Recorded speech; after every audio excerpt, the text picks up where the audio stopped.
Okay, cool. Okay, so hello everyone. So my name's Jason, and today we'll be, interviewing Alvin today. So would you be able to introduce a bit about yourself, Alvin, and tell a bit about like your role, what you do, and perhaps just a little fun thing about yourself? Yeah, I'm looking through the chat, trying to look for any familiar names because I've been at one of your guys' events before.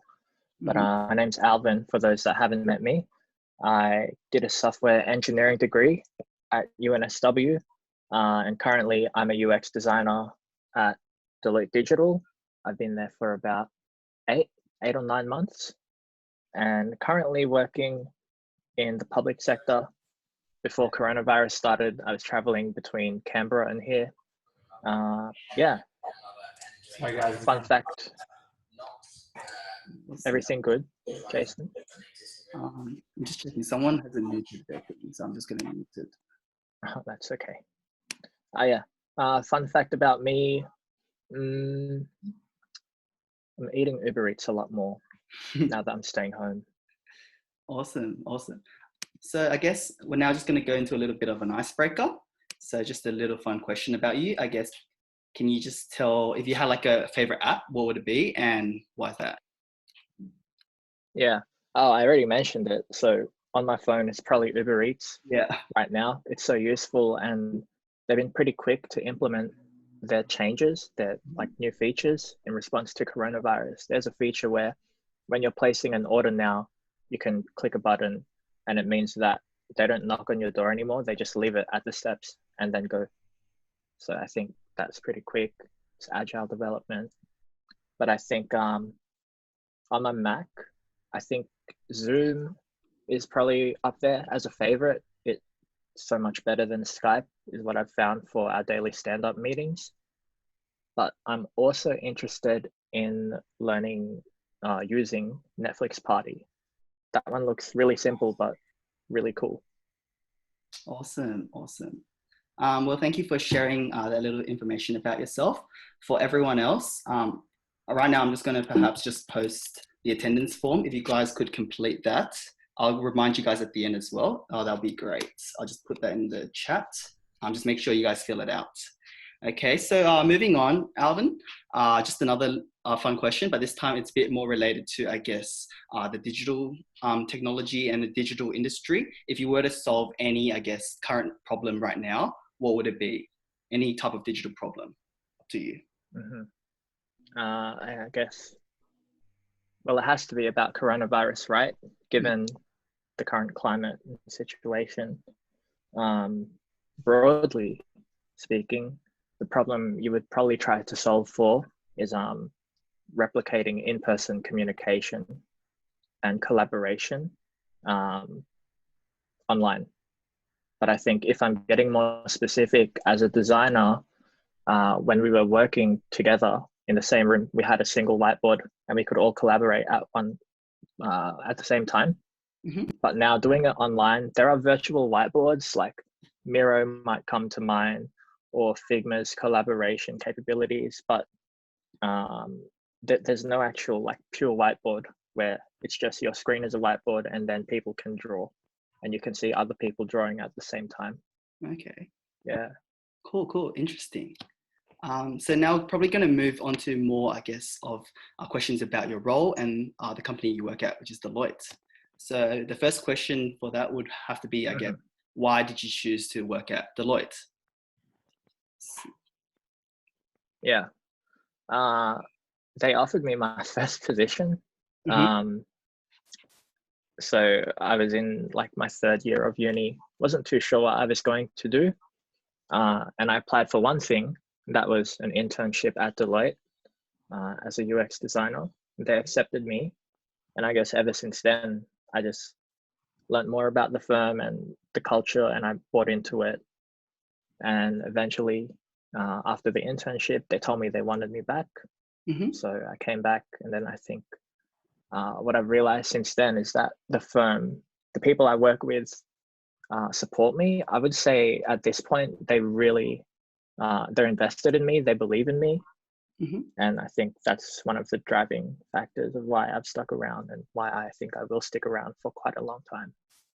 Cool, cool. So I guess if you were to pinpoint one factor that I guess Deloitte has that I guess other professional firms that doesn't have, would it still be people, or is there something else that you want to like talk about as well? Yeah, it's definitely people, but I guess amongst the other big four, Mm-hmm.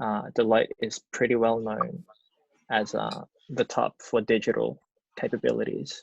Okay. The reason is because we already have these existing relationships with all these other industries and businesses from like the business side, audit side of Deloitte.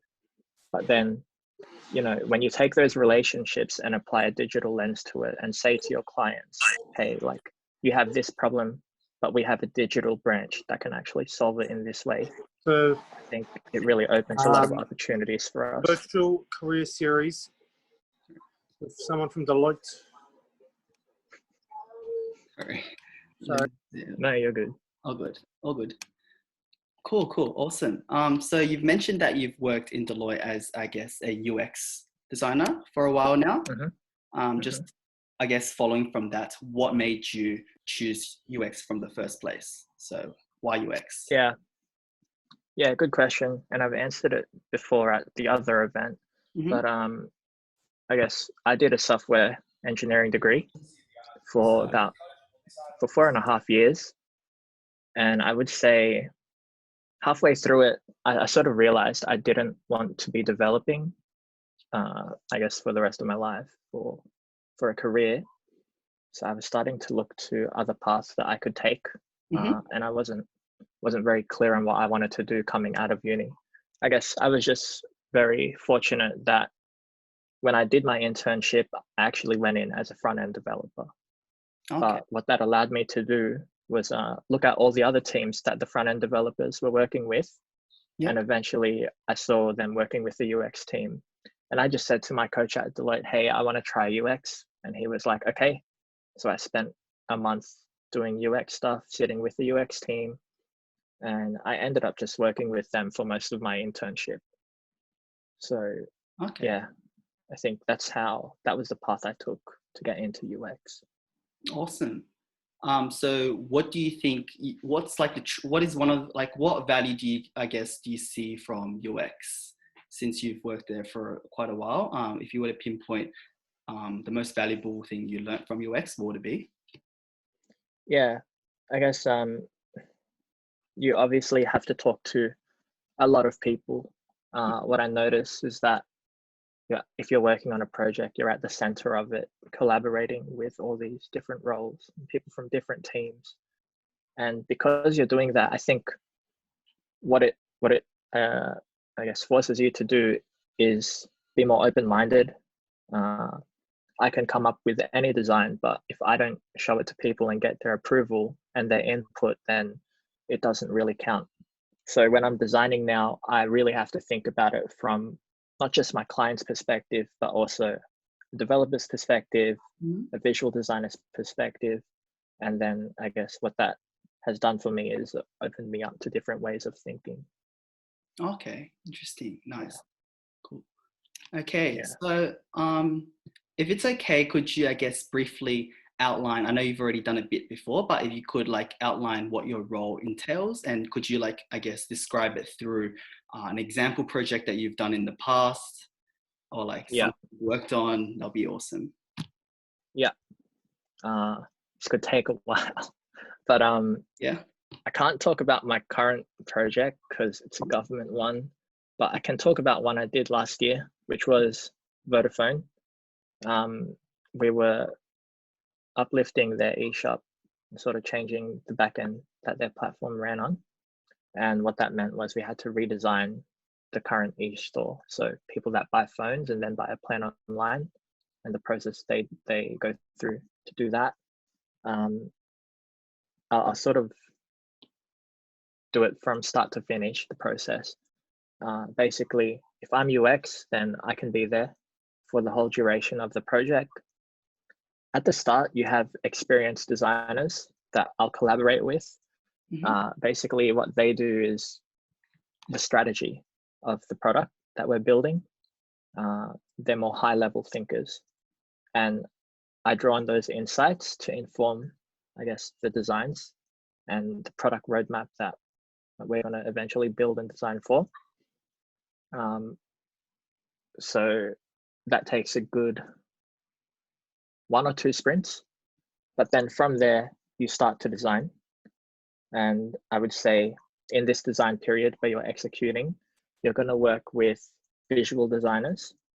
So as a UX designer, I can come up with concepts and flows, but it's not really my job to, I guess, get it pixel perfect. So that's where I hand off my designs to a visual designer and they'll polish it up. At the same time, you know, Vodafone is a bigger project, so they're very specific about everything, really. So I'll work with a content designer, also known as a UX writer, and they literally tell you what words should live on the web page, each web page. And then with them, we'll get our work approved by a legal team in Vodafone. And then at some point, we also have to do user research, but then also have to start thinking about how the designs are going to be built. So I have to collaborate with our front end and our back end developers, figure out the feasibility of our designs, and then eventually it'll get handed over. We also work with business analysts. There's just so many to go through, but that's the general pipeline of the project. And what would you say, I guess, is like your favorite part of this whole process and why? For me, I think at Vodafone, what I really got good at was presenting my designs back to the client. And it can be at any point. It can be at the start when you're trying to sell an idea. It can be at the end when you're presenting back, sharing back what has been executed. So I think for me, my favorite part was feeling that pressure of, you know, here I've done some designs, but now I need to justify it and articulate my design decisions to the client. And then the preparation for that and then doing that, I think was like a high point for me. Okay. Also, David asked you a question. If you, I guess, so following on the Vodafone project you mentioned, how do you pinpoint inefficiencies or bottlenecks or areas of improvement on the platform prior to your new designs? And are there specific tools, metrics, discussions that you also utilize? Yeah, good question. So Deloitte brings in, we had an optimization team. So they're doing data analytics, tracking clicks. But I think a lot of it also comes from the client themselves. You know, they've obviously brought us in to fix a problem. And we do get those sales metrics that they'll hand over to us, and they'll show us things that they want to drive. So for example, I know that Vodafone's bundle and save promotion. So that's where, you know, a customer has one account, but they buy more than one plan for their family, or they might have 2 phones. I know for them, that might be like 25% of their revenue. And they can say to me before I design it, hey, we want to drive this. How do you think you can do that? And from there, that sort of informs how I spend my time and the design decisions that I'm going to make, time I'll invest building that feature or redesigning it. Hopefully that answers your question, David.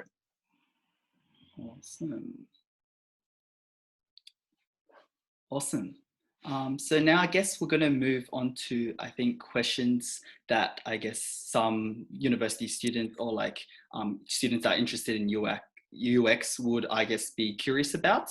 One of them being, I guess, if I'm a student who doesn't have, I guess, any professional experience in the UX UI design or digital field, but I'm still interested. I guess, what tips would you have for these students to help them get started? Yeah, I guess just one thing to note, like I didn't have any UX experience before getting my internship.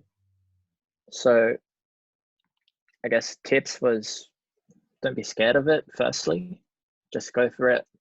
I think if you make it to like an in-person interview, then that's probably your chance to stand out, because you're going to stand out through your personality, but your grades and I guess your resume, your CV is what gets you there in the first place, but then think of the in-person interview as the really key selling point for them. So that's how I did it. I think I went from phone to an in-person interview. In terms of not having experience, I think if you act professional and you can clearly express your interests and why you're interested in design, then that's enough for them to go off. Okay. But of course, you want to support yourself by bringing in, I guess, if not personal projects, then knowledge of the field, and you'll know the right questions to ask, and basically be able to talk fluently about UX design as a job and as a practice. Okay, cool. So Ferris, I guess he asked another question. Did studying software engineering cover the required skills that Deloitte was looking for in your UX designer role? There's a couple of questions, but if you could answer. Yeah, I can answer that first one first. Sure. So yes, it did. I think I've said this before, but what the software engineering degree taught me was being resilient, your problem solving, and that's what we do at the end of the day, problem solving. It's just a different type, right? But I think what the degree also did for me was point out things that I was missing and that I wanted to have in my working life. So I think while I was studying, I didn't get to do as much collaboration as I wanted. And when I say collaboration, I mean meaningful collaboration, not just, I guess, last minute group projects. It's more really taking the time with someone to solve a problem. And when I expressed this to the interviewer, they understood where I was coming from. So I think that's something that helped me as well. Cool. So the question. Yeah. So for a student doing software engineering, what designer roles could there be in the industry? Yeah, I think what I'm seeing is, what I should call out is at Deloitte, you're applying for these design roles, but there's no, I guess, concrete background that you need to come from. We sort of assume when you come in that you know zero, and then we build you up from there. So I guess that's why I've been successful, even though I didn't come from a traditional design background. But I guess to answer the question, what designer roles could there be in industry? I mean, if I talk about my firm, you have UX designers, visual designers, content designers, service designers. There's quite a few, and they're all quite niche, and sometimes the differences between them are subtle. But yeah, if you have specific questions about a type of designer, then feel free to pop it in the chat and I can try to answer it. Awesome. And the next question would be also, so as you said, you didn't have any experience before the internship. I guess, do you have any other side projects or any other highlights in your CV portfolio? Yeah, I mean, of course, I showed my group projects from uni. If some of you go to UNSW, then you probably, if you have any software friends, you know that they do those Senge workshop classes. So I showed most of my projects there. And when I was presenting it, yes, I completed it as part of a front-end course or back-end course or whatever. But when I present it, I also incorporate design language into it when showcasing. But I would say any other highlights in my portfolio, I didn't shy away from calling out that I worked in retail at the time. So I was working at H&M when I did my interview.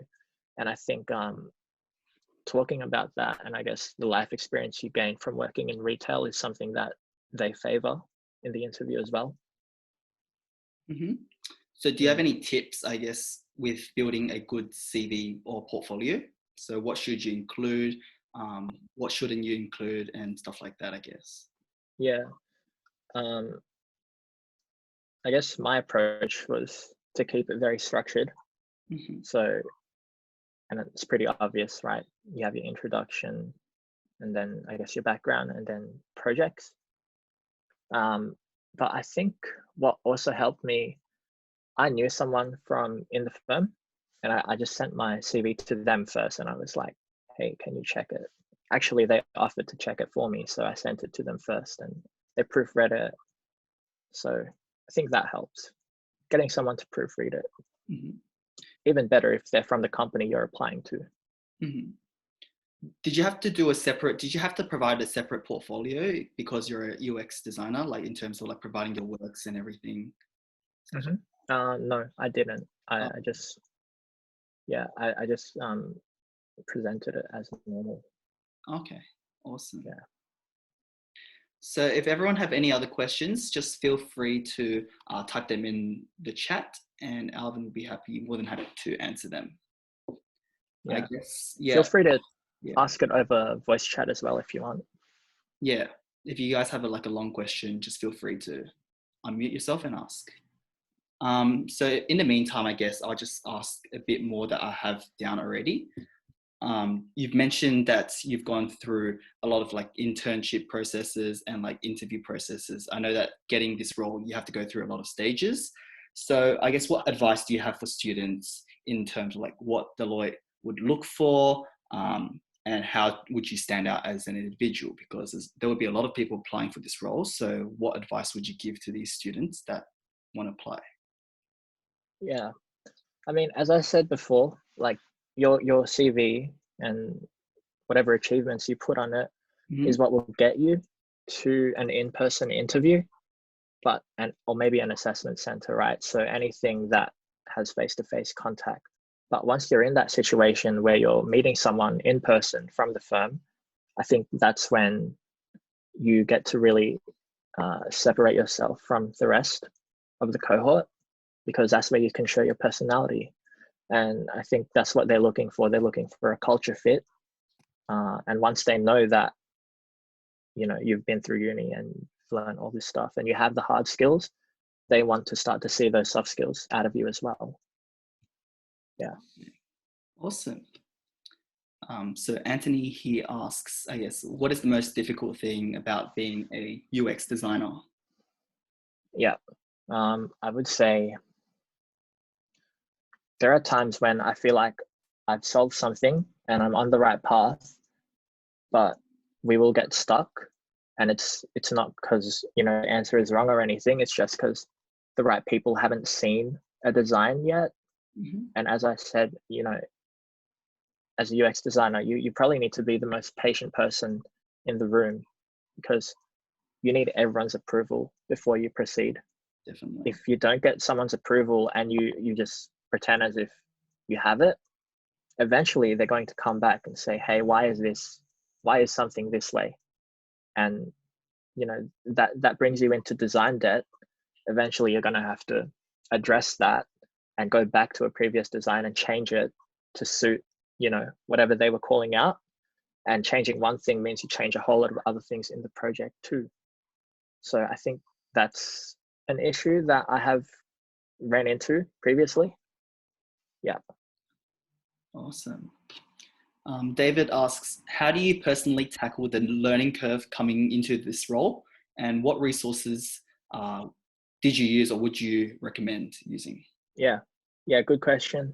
For me, I can't say that I really struggled learning how to be a UX designer, but I think it's because Deloitte set me up pretty well.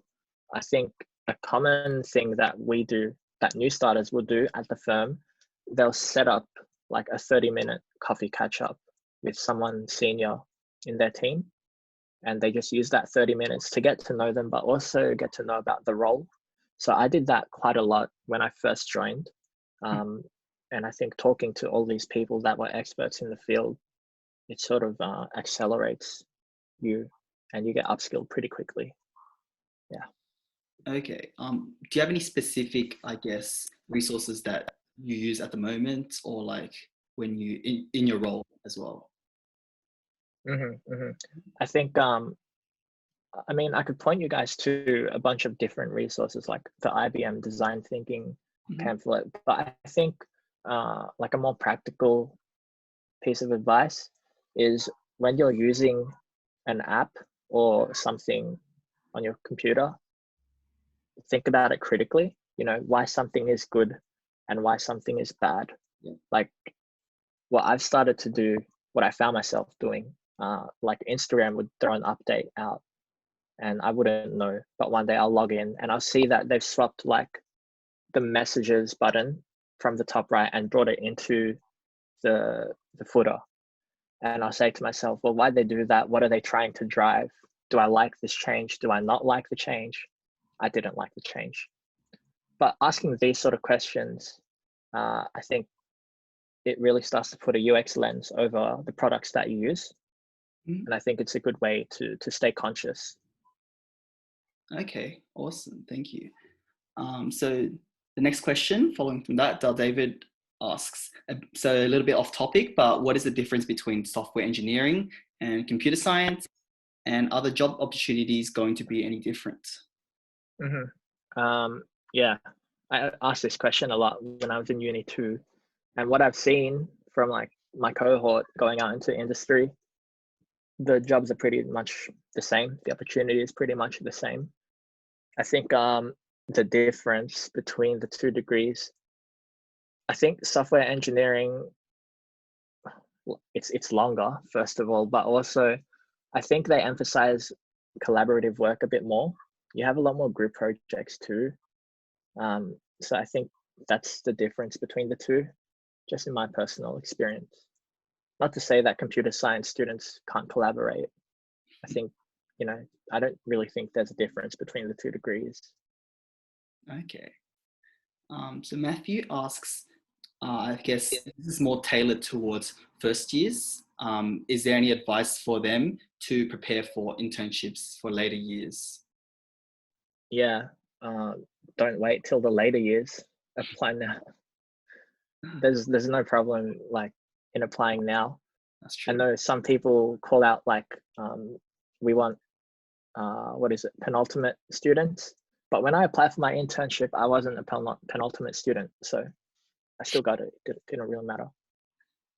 Okay, cool. So just apply now. That's the best experience. Mm-hmm.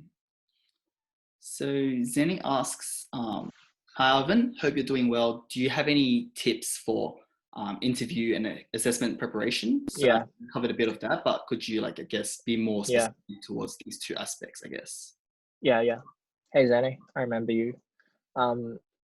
Do I have any tips for interview or assessment preparation?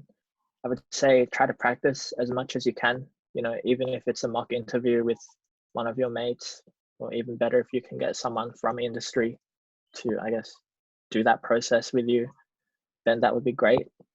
And what they'll be able to do is call out, you know, things that you're missing, or, you know, if things aren't sounding natural, or if you're not calling out a certain skill. I would say just make sure that before you go into the interview, you know what you want to push about yourself and how you want to talk about yourself and sell yourself. Awesome. So Anthony also asks, how do you reconfigure your brain when you're stuck in a creative block when you're being a UX designer? And what do you do to step back and rethink the issue? Yeah. There have been times when I'm just totally blocked. It's the same as writer's block. Like you've been doing it for, you know, quite a while in the day and you just have no ideas left. I think for me, I'm pretty fortunate. Like I have a few options. The first one is just like take a break, just walk away, and maybe something will come to me after dinner or whatever. But I think a more direct, a more urgent fix is to just talk to someone about it. You know, we're working online now, so I can just dial them on Teams or Zoom or whatever, and I just explain the problem to them, and they might have a different point of view to me. It sometimes helps if you ask someone that isn't a UX designer for their perspective, because then they'll give you like a different point of view on it. Awesome. So Jeremy asks, hello Alvin, my apologies if this is a bit off topic. I'm looking for employment in web development and I'm wondering whether it is commonplace in the industry to have smaller companies who don't hire UX designers as a part of their team. Have you heard stories within the industry of teams where web developers, for example, are expected to compensate or fit the role of UX designer? Yeah, that's a really good question. And the answer is yes. I would say it's quite common. Sometimes in a company, a UX section or UX branch is considered a nice to have. Sometimes they're considered an expensive nice to have. It's pretty common that, when they say, oh, we want a UX designer, they also mean they want you to do the visual design as well, the graphical design too. How I was talking before about I'll do the marks, but I'll hand it to a visual designer to polish it. Sometimes companies want you to do and more. Maybe they want you to write the content as well. In this case, you're talking about a developer who also incorporates a UX process into the development role. And I would say, yes, it's common, but what you should probably do before joining that company or taking a role like that is explaining to them your expectations for the role. It's almost like, okay, you're taking me on as a developer, but you want me to do UX stuff. How serious are you about this UX stuff? Because if I implement a UX process, then for a project, it's going to X amount of weeks. And you see how they respond to that, right? Because you can't just do both things at once. You sort of have to target them separately. So I think that's my response to that. You asked whether it was commonplace in industry. I would say at a bigger firm like Deloitte, no. We're big enough to have different branches that specialize, but at a smaller firm, maybe, yeah. Thank you. So Alvin, this is, I guess, a personal question from me. Just asking with the pace of technology is moving at, what do you think, how do you think the certain trends could affect the UX industry in particular? And especially in times like this, where there's the current circumstances of coronavirus and everything, how do you think it's impacted your industry, if not at all? Yeah, I guess we're all working from home now, and the challenge is, if this is prolonged and we have to keep working from home, then how do we as UX designers, how do we stay valuable to our clients? Because as I said in the previous question, sometimes a company will view UX designers as a nice to have. They'll view it as sometimes an expensive nice to have. So again, yes, I'm a UX designer and I can produce prototypes for you and bring an idea to life, but then we also do a lot more than that as well. So just making sure that your clients have visibility of the things you do and the things you're responsible for. Like I say, when my stream lead is away, I will commonly step up and, act as the stream lead, where I'm organizing things and I'm across all the different streams of work and giving updates to a partner or a client or whoever it might be. I think UX designers are really good at facilitating discussions and bringing a team together and facilitating that collaboration process. So I think in terms of staying valuable in response to a coronavirus, that's how we would do it. Okay, cool. Thank you. Thank you. Just for anyone else, I think we have time for just one more question. If you would like to ask Alvin, this would be a very good opportunity.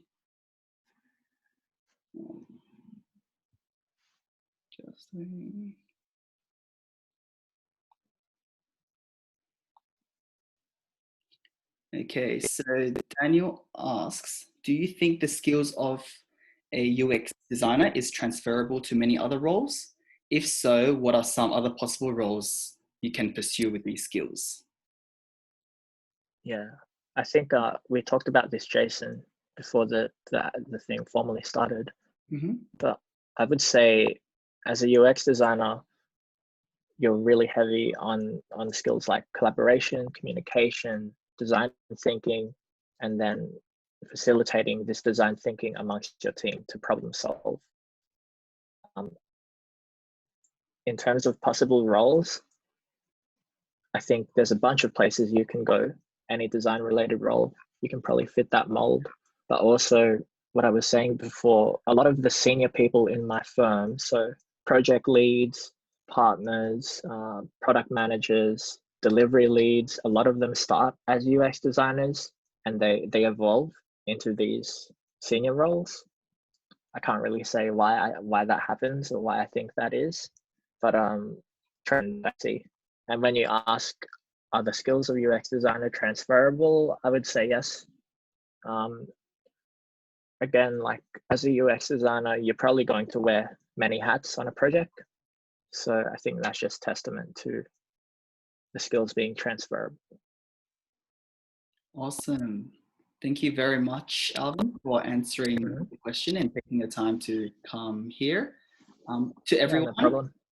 To everyone, if it's okay for everyone, could you guys just complete the attendance form for today, just for everyone who signed up? It will only take 1 minute maximum. So I've just linked it there. And yeah, so thank you very much, Alvin. Do you have anything else you want to say, I guess, to the people here? Yeah, I would say try to stay calm during this coronavirus outbreak. But yeah, that's about it. Awesome. Feel free to reach out to me on LinkedIn if you want to ask any other questions. That was very insightful. Thank you very much, Alvin. So I think that concludes the end of this week's tech series. And yeah, you guys feel free to leave and connect with Alvin on LinkedIn, I guess. Yeah. Thanks, guys.